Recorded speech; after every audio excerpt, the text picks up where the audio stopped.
Bendito seja o nosso Senhor. O autor aos Hebreus diz que em poucochinho de tempo, aquele que há de vir virá e não tardará. Eu saúdo a todos com a paz de nosso Senhor e Salvador Jesus Cristo. Para nós, motivo de grande alegria, de gozo na alma, poder continuar participando de forma direta na liderança da Umadecarp, poder estar auxiliando, ajudando e de alguma maneira poder estar contribuindo. Ao nosso pastor presidente, em nome de toda a diretoria, continuamos agradecendo ao pastor Jairo por nos ceder esse espaço, por nos ceder ao decorrer desse mês de julho, podermos estar contribuindo e trabalhando junto e poder estarmos glorificando ao Senhor. Mas vamos a um texto de Lucas, capítulo 22, e ao findar da transmissão, o presbítero Jefferson estará agradecendo um pouco mais e eu não perco tempo no quesito da mensagem. Capítulo 22 do Evangelho de Lucas, segundo as narrativas de Lucas, a partir do verso de número 7. O Senhor tem uma palavra ao teu coração. Hoje é o encerramento desse período, como já temos mencionado, mas hoje, como as demais vezes, o Senhor continua tendo uma palavra toda especial ao teu coração. Lucas 22:7 vai nos dizer assim: chegou o dia dos pães sem fermento, em que era necessário sacrificar o cordeiro pascual. Jesus enviou Pedro e João, dizendo: ide, preparai-nos a refeição da Páscoa para que comamos. Ele lhes perguntaram: onde queres que a preparemos? Ele lhe respondeu: quando entrardes na cidade, encontrareis um homem levando um pote de água. Segui-o até a casa em que ele entrar. Dizei ao dono da casa: o mestre manda perguntar-te: onde está o aposento em que comerei a Páscoa com os meus discípulos? Então ele vos mostrará uma grande sala mobiliada. Fazei aí os preparativos. Eles foram e acharam tudo como Jesus lhes havia dito. Então prepararam a Páscoa. Chegada a hora, pôs-se Jesus à mesa, e com ele os apóstolos. E disse-lhes: desejei muito comer convosco esta Páscoa, antes do meu sofrimento. Pois vos digo que não mais comerei, até que ela se cumpra no reino de Deus. E você pode comigo dizer um amém por essa leitura. O texto que nós acabamos de fazer menção, ou parte desse texto, nós encontramos a última Páscoa, assim como também a instituição da ceia do Senhor. Nós encontramos o verso de número 8, Lucas dizendo que chegou o dia dos pães asmos e como era necessário sacrificar o cordeiro pascual. Na terça-feira desta semana, em uma transmissão ali na live do Planalto Verde, eu ouvi uma mensagem pela nossa digníssima irmã Rosana Santana, em que ela estava meditando e pensando conosco acerca da nossa vida, em alguns momentos em que podemos olhar para trás e para frente, ver o antes e depois e fazer algumas comparações no nosso dia a dia. Aqui nós encontramos um antes e um depois dessa natureza. Nós encontramos em que antes do sacrifício vicário de Cristo, entre os judeus era celebrado a Páscoa. Páscoa, que era um meio em que o Senhor encontrou uma forma didática de, para as demais e as outras gerações que viriam, continuar apresentando a eles as grandezas, o livramento, a forma com que Deus resgatou o povo de Israel do cativeiro egípcio.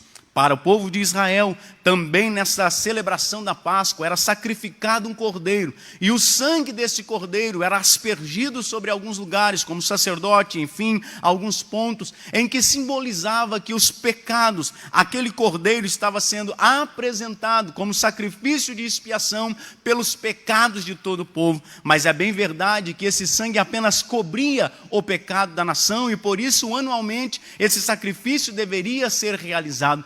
mas agora Jesus está instituindo um momento que se vai ficar conhecido como a Santa Ceia do Senhor. Ela vai celebrar o momento que ainda está para acontecer, em que Jesus vai se apresentar e se oferecer como o Cordeiro Pascual. Mas esse Cordeiro, esse ato de celebração que Cristo vai deixar também instituído, também com uma forma didática, para as gerações que viriam se aproximar dele, tê-lo como mestre, a forma de trazer à nossa memória tudo quanto ele fez. Mas diferente da Páscoa, este ato, essa celebração, ela tem um sentido muito maior. É por isso que Lucas, no verso de número 8, vai dizer que era necessário o Cordeiro Pascual ser sacrificado, porque agora esse sacrifício que fora oferecido por Cristo, ele não apenas cobre os pecados, mas como diz o autor aos Hebreus, ele tira todos os pecados. É o Cordeiro que João olha ao longe e diz: aí está o Cordeiro de Deus, que não apenas cobre, mas que tira o pecado do mundo. Portanto, a Páscoa é algo antes, algo inferior. A instituição dessa festa que Jesus está realizando, ela celebra, aponta, mostra às gerações vindouras que Cristo na cruz do Calvário se entregou por amor e nele fora sentenciado todos os nossos pecados, e agora nele nós temos o perdão e podemos ter comunhão, intimidade e vida com Deus. Vale ressaltar que enquanto essa instituição, essa celebração, esse momento que está sendo realizado, ele não é feito de maneira, ele é feito dentro de um cenário totalmente adverso.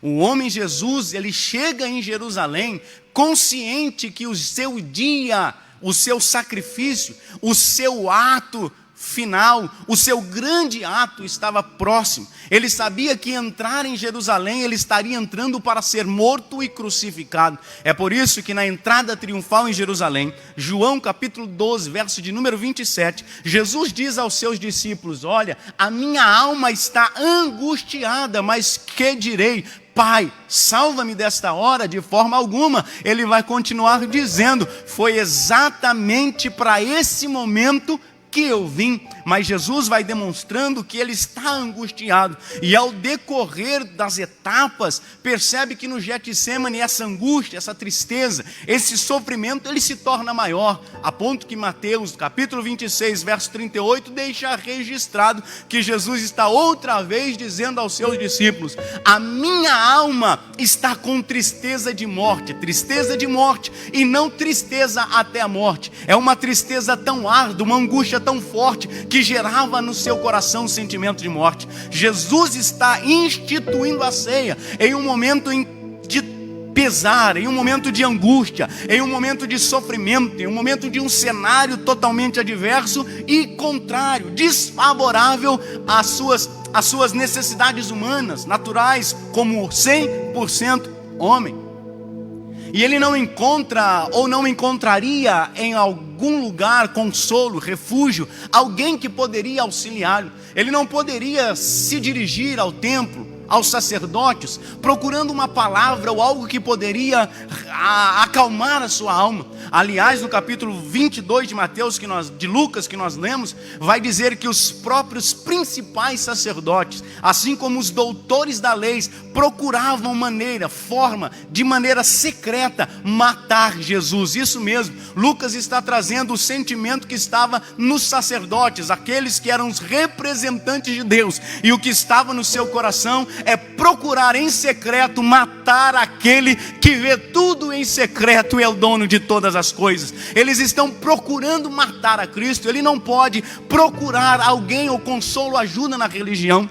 Também ele não pode procurar consolo, ajuda, quem sabe nos poderes estabelecidos na sua época. Ele não pode procurar o executivo, aqueles que formulam a lei, o judiciário. Ele não pode procurar Herodes, Pilatos. Aliás, os próprios vão abrir mão. O próprio Pilatos, como um ato que fica marcado, ele lava as suas mãos, parece que dizendo: olha, eu não tenho culpa e não tenho parte na sua condenação. Mas ao mesmo tempo ele está também sentenciando e dizendo: eu também não tenho nenhuma particularidade, nenhuma contribuição em um benefício a Jesus. Perceba que ele não pode também procurar a esses. Não pode também se dirigir aos seus amigos. Aliás, um deles já está sendo tomado por Satanás e junto com os principais sacerdotes está procurando uma ocasião, uma forma de também trair Jesus. Os seus apóstolos, amigos mais íntimos, o próprio Jesus tem ciência e consciência que um deles vai trair, outro vai o negar, e vai o negar em cima de palavras de maldição sobre o seu nome. Ele sabe que os outros vão abandoná-lo, vão deixá-lo. Ele está em meio a um momento adverso para instituir a Santa Ceia, que vai marcar e celebrar um benefício a todos os homens. E esse momento está sendo realizado, está sendo feito em momento de angústia, sofrimento, perseguição, traição e abandono. Mas independente de todo o cenário contrário, independente de todo o abandono, independente da traição, você vai encontrar um Jesus que não muda. Você vai encontrar um Jesus que não se abala, que as suas emoções não são dominadas. Você vai encontrar um Jesus que não muda, que não desiste, mas vai até o fim daquilo que está proposto em seu coração. Você percebe que a sua forma de relacionar-se, até mesmo com aquele que o trairia, ela não é mudada. Aí eu fico olhando, é por isso que este homem, por nome Jesus, o Filho de Deus, ele se torna o exemplo máximo. Ele não veio apenas morrer e ressuscitar, ele veio viver, morrer e ressuscitar, porque na sua forma de viver, ele mostra como de fato aqueles que se aproximam dele devem viver e encontram nele propósito e forma de como viver uma forma que glorifique, exalte e engrandeça o nome de Deus. É por isso que ele se torna o nosso exemplo máximo. É por isso que cada cristão olha para Cristo como exemplo a ser seguido. É por isso que nós olhamos para Jesus e toda a nossa questão de vida, os nossos afazeres, os nossos procedimentos precisam se aproximar da forma como Jesus viveu. É por isso que eu olho para esse texto, meu coração se alegra, mas ao mesmo tempo ele faz algumas perguntas.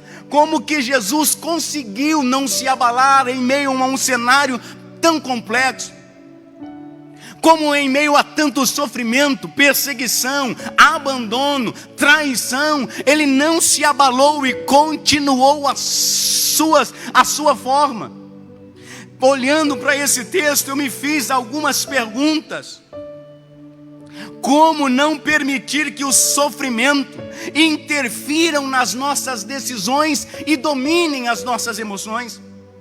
Como não permitir que a nossa capacidade de confiar em Deus seja abalada por essas tormentas que nos são várias vezes contrárias? Como não permitir que os sofrimentos pela perseguição, traição, abandono interfiram na nossa capacidade de relacionar uns com os outros?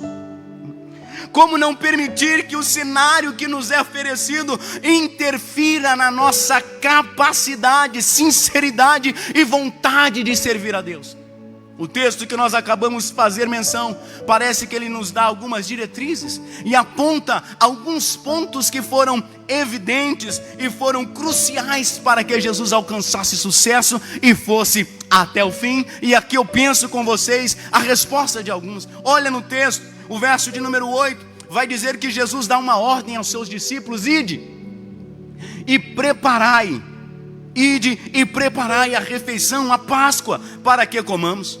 Jesus dá uma ordem aos seus discípulos. Entende que Jesus ama a festa. Por várias vezes ele esteve em festa, mas eles entendem que Jesus só está em festa que tem propósito e verdadeiramente está bem organizada. É por isso que eles se preocupam, se voltam para Jesus e perguntam: Senhor, onde queres que nós realizamos a festa, organizamos todo esse processo da Páscoa? Perceba que já é para nós uma grande lição. Nós assembleianos somos reis de organizarmos festa, que possamos nos preocupar como os discípulos a organizar cada detalhe da nossa festa de acordo com a vontade do nosso Mestre e Senhor. Porque pense que não, mas Ele é preocupado com a festa em cada detalhe. As suas diretrizes para os seus apóstolos é a seguinte, verso de número 10 e 11. Desculpe, meus irmãos, eu estou correndo porque o tempo é muito curto. Então a gente está acelerando aqui. Se você encontrar alguma dificuldade ou estiver apressado demais,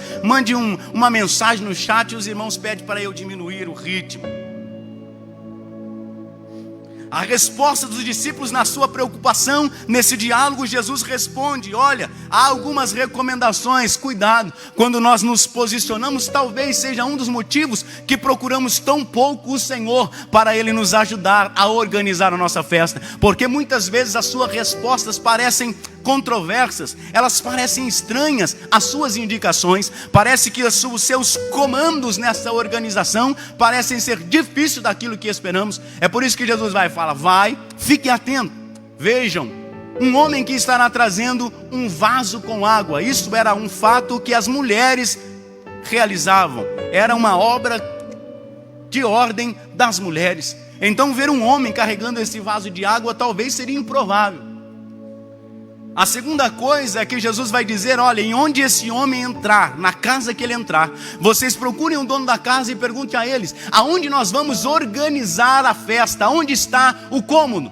Olha, outra coisa também improvável, o momento é de perseguição, e se aproximar de Jesus, se aliar de Jesus nesse momento, talvez não é um negócio muito favorável. Então é improvável que se encontre alguém naquele instante com uma casa, com uma sala grande e já mobiliada para oferecer a Jesus. Mas os discípulos estão preocupados em fazer aquilo que Jesus mandou. Então eles não olham para a estranheza ou para as controvérsias das ordens de Jesus, e eles saem a caminho, e o texto vai dizer que eles encontram devidamente conforme Jesus lhes disse que eles encontrariam. Assim é a nossa vida como crentes, assim é a nossa vida como discípulos. Como resolvemos obedecer a Deus, quando resolvemos obedecer às suas ordens, mesmo que estranhas, sempre somos coroados pela sua presença. O texto vai dizer que eles encontram tudo conforme Jesus havia dito, e eles preparam. E o verso de número 14 vai dizer que então, chegada a hora, Jesus se assentou à mesa e os discípulos com ele. Organizar festa é bom, organizar e chamar pessoas é legal, mas que de fato a nossa festa tenha a presença de Jesus sentado à mesa. Nada mais vale as nossas festas, como os nossos jovens acabam de cantar. Nada vale os medalhões, nada vale os cantores, nada vale os bezerros de ouros que temos erguido na nossa geração. Nada vale esses medalhões do meio gospel se Jesus não sentar à mesa. Esse ano nós não tivemos festa da HD Carp, não tivemos o nosso congresso, não tivemos a conferência missionária, e pelo visto talvez não teremos a festa do círculo de oração. Mas independente disso, que o nosso coração tenha a convicção que Jesus está assentado à nossa mesa. Não veremos medalhões, mas Jesus precisa estar presente. E enquanto está sentado à mesa, Jesus vai lhes dizer o seguinte, verso de número 15: desejei muito comer convosco esta Páscoa, antes do meu sofrimento. Como não permitir que os sofrimentos interfiram nas nossas decisões e nem dominem as nossas emoções? Jesus, nesse verso, em meio a tantas adversidades, ele mostra uma expressão de contentamento. Ele mostra uma alegria que está fluindo dele por estar assentado à mesa com os seus discípulos. É por como Jesus consegue, em todo esse contexto, ainda ter alegria em sentar à mesa e ver todo o cenário lhe desfavorável. É porque Jesus está nessa mesa, e ele entende, ele reconhece, ele sabe qual é o propósito da sua existência, ele reconhece o porquê ele vive. É por isso que ele consegue encontrar alegria mesmo em meio a tantas dificuldades, porque ele sabe por que existe.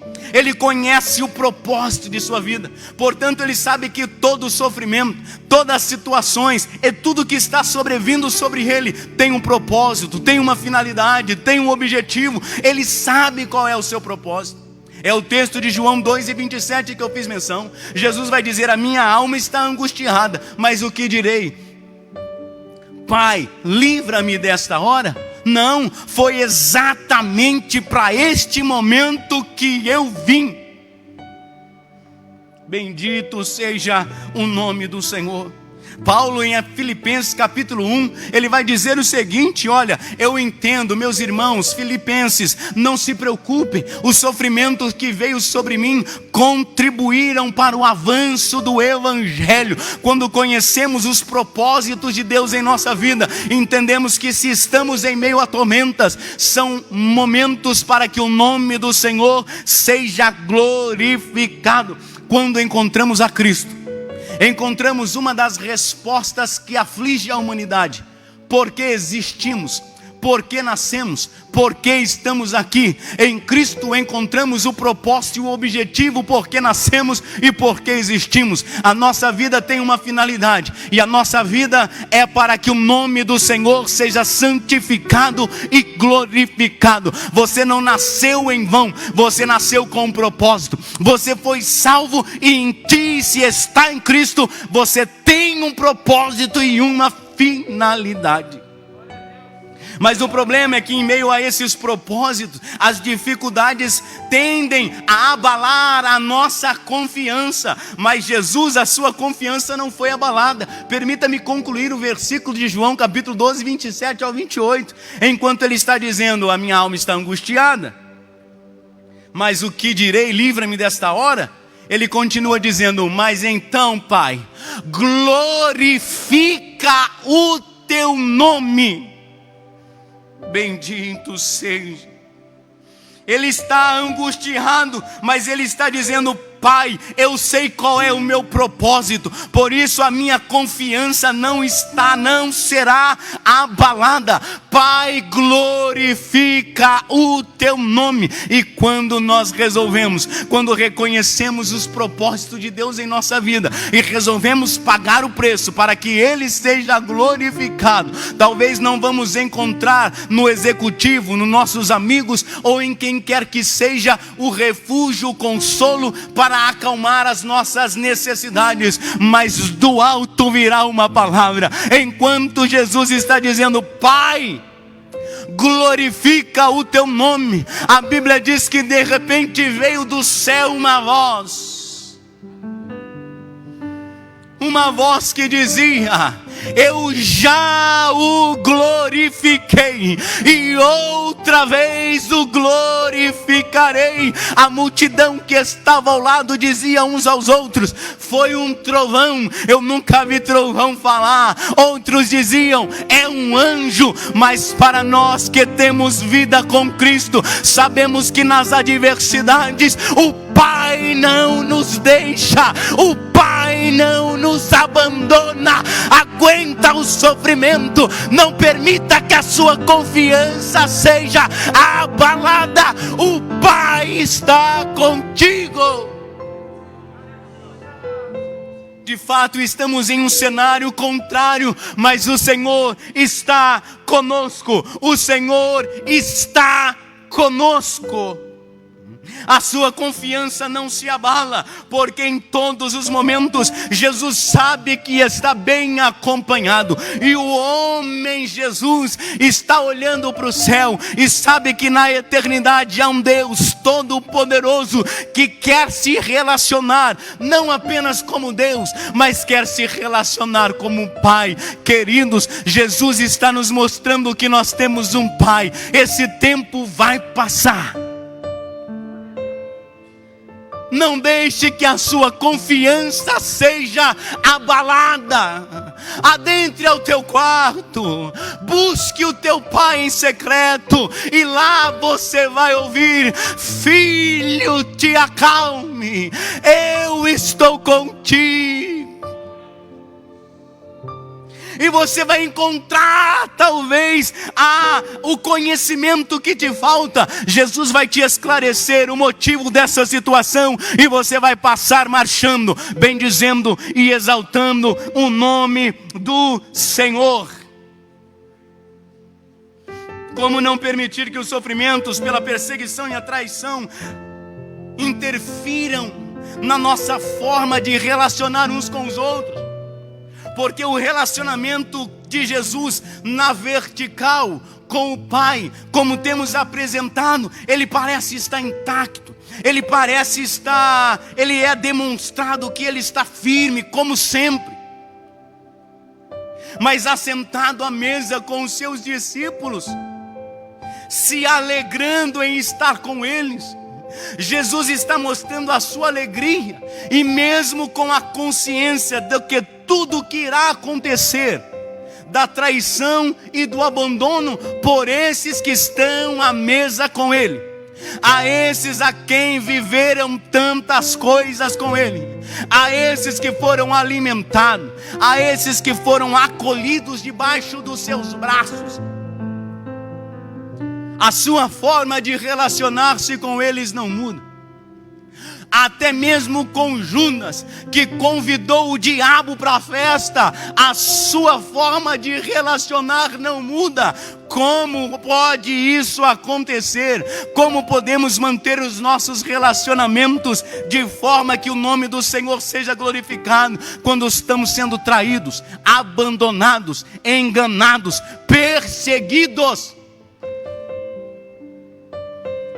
Jesus consegue, porque o seu olhar para os discípulos não está simplesmente para aquilo que eles são naquele momento.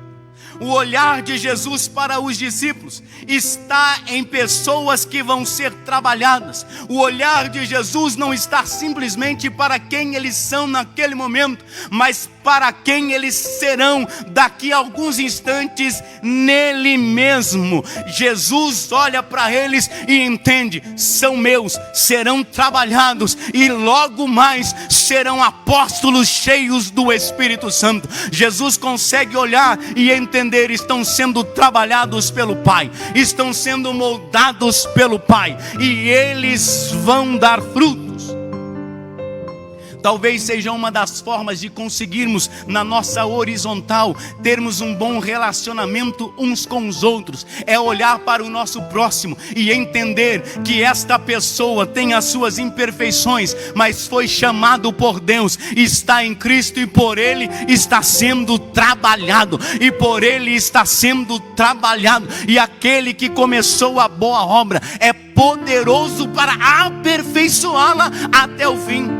E como você não é Jesus, além de olhar o outro, você olha para si mesmo e entende que você também tem imperfeições e continua sendo trabalhado por Deus. E nesse conhecimento, as perseguições, as pedradas, as palavras contrárias não nos abalarão. Continuaremos fazendo com que os nossos relacionamentos façam com que o nome do Senhor seja glorificado.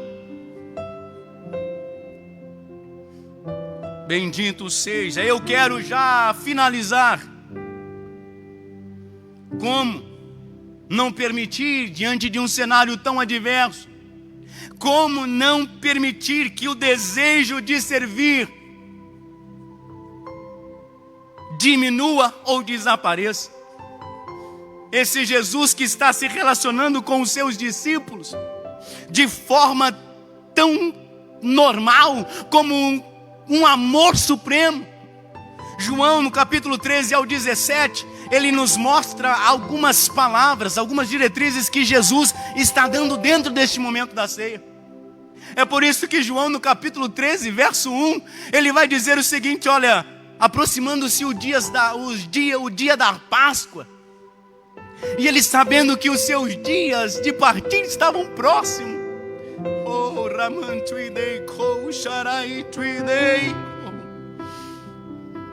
Jesus amou os seus que estavam no mundo e os amou até o fim.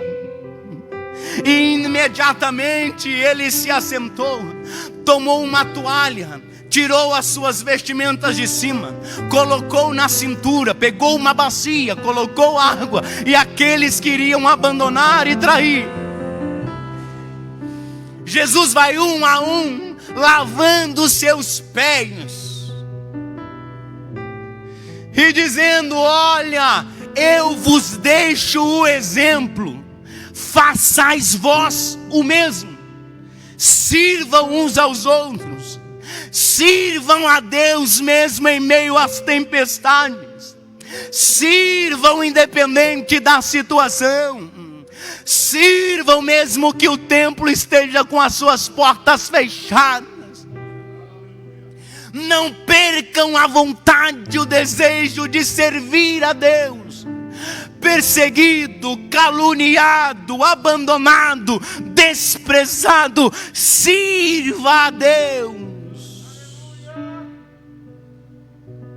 Mas como ele conseguiu tal façanha? Verso de número 16 do capítulo 22 de Lucas, ele vai dizer: olha, pois vos digo que não mais a comerei, até que ela se cumpra no reino de Deus. Como ele consegue não ser abalado a sua forma de servir? Porque o olhar de Jesus, ele sempre esteve voltado para a eternidade. Porque o olhar de Jesus nunca esteve nas coisas dessa terra. Jesus esteve aqui, mas nunca foi daqui. Jesus andou por Jerusalém, pela Galileia, Cafarnaum, Nazaré. Jesus andou por Samaria, Tiro e Sidom, mas a sua cidadania nunca foi daqui. O que alimenta o coração de Jesus nunca foi o que se encontra na esfera humana. Jesus nunca foi enganado ou iludido por elogios ou afagos de homens mutáveis e corrompidos pelo pecado. É por isso que ser traído, ser abandonado, ser enganado não o afeta, porque o que o agrada, o que o alegra, vem de cima. É por isso que ele está alegre em celebrar aquela ceia, porque ele está dizendo: olha, esta aqui só vai acontecer de novo na eternidade. Jesus está dizendo: olha, isso aqui é só um ensaio, isso aqui é só um preparativo. Eu me alegrei muito por esse momento, porque daqui a um pouquinho de tempo nós estaremos ceando na eternidade. Jesus está dizendo aos seus discípulos: quer suportar, quer não perder a força para servir, olhe para cima, busque as coisas que são de cima. Eleve os seus corações a Deus, Ele tem algo superior. O problema é que parece que a nossa geração está cega. Jesus está dizendo ao jovem rico: vai, vende tudo que tens e terás um tesouro no céu. O texto diz que é o único que, ao ouvir uma ordem de Jesus, a ter um encontro com Jesus, volta triste para casa, porque o seu coração estava nas coisas que é desta terra e não conseguiu enxergar o tesouro que Jesus está oferecendo. A nossa geração caminha com dificuldade, porque está guardando tesouros nesta terra, mas Jesus tem tesouro eterno. Jesus tem coisas melhores.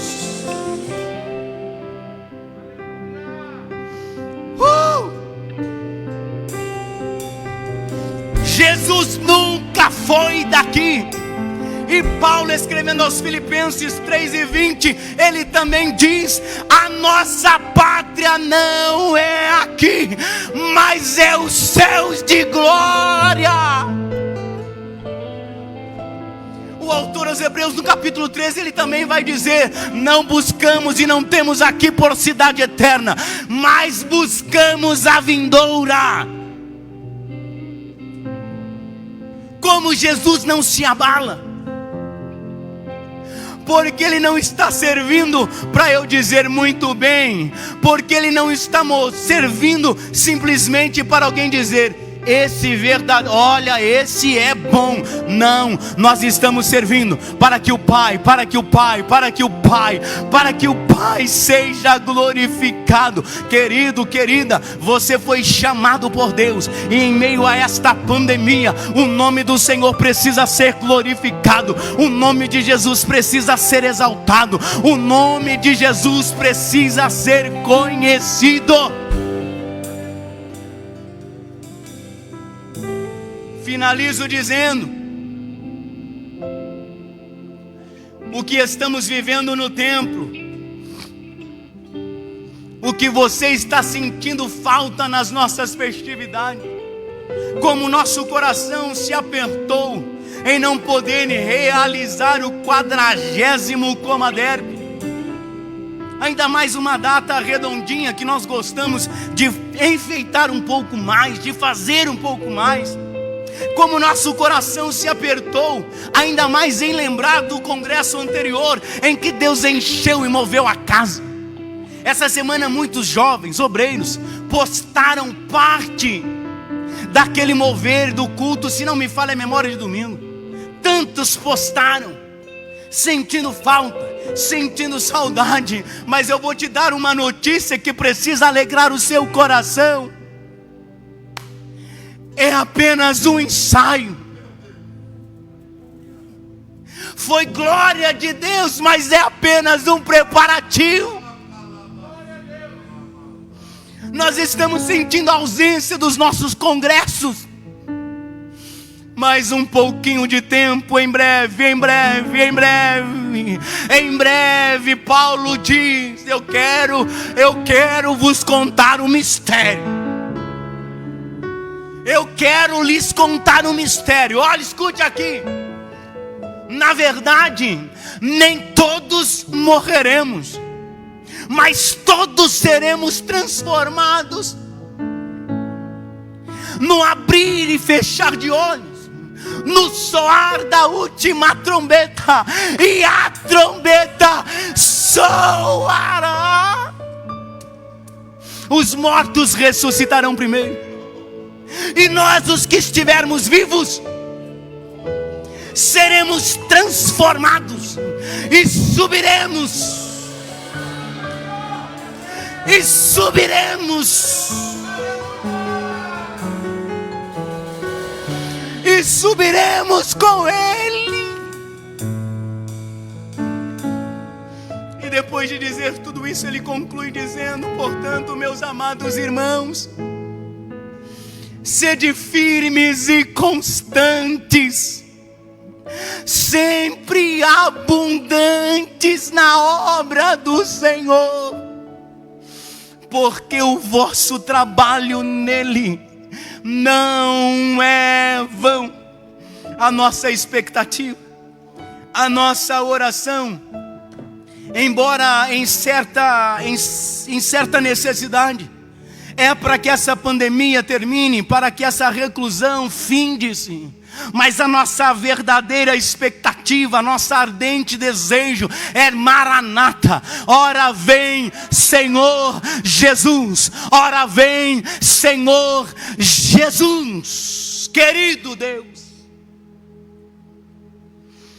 eterno e soberano Pai, eu ministrei aquilo que o Senhor depositara em meu coração.